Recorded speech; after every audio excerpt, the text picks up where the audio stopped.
આજથી ફરી થયું ધમધમતું 75,000 મણની આવક, ખેડૂતોને 1500 થી વધુ ભાવ મળ્યા. બોટાદ સ્થિત કૃષિ ઉત્પન્ન બજાર સમિતિનું કપાસ યાર્ડ 3 દિવસના વિરામ બાદ આજરોજ ફરીથી ધમધમતું થયું છે.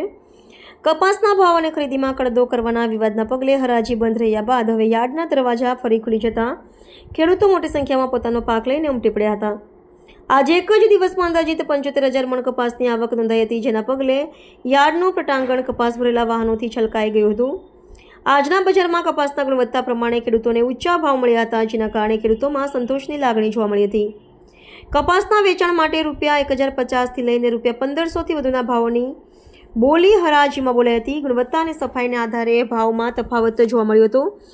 માર્કેટ યાર્ડ દ્વારા શાંતિપૂર્ણ માહોલમાં હરાજી થાય તે માટે વ્યવસ્થિત આયોજન કરવામાં આવ્યું હતું, જેનાથી ખેડૂતોને સરળતાથી પોતાના પાકનું વેચાણ કરી શક્યા. કપાસની આવક ફરી શરૂ થતાં માત્ર ખેડૂતોને જ નહીં પરંતુ સ્થાનિક વેપારીઓ અને કૃષિ સંબંધિત ઉદ્યોગને પણ રાહત મળી છે. નોંધનીય છે કે બોટાદનું આ કોટન યાર્ડ સૌરાષ્ટ્રના કપાસના હબ તરીકે જાણીતું છે, જ્યાં બોટાદ સહિત આસપાસના અન્ય જિલ્લાઓના ખેડૂતો પણ કપાસ વેચવા માટે આવે છે.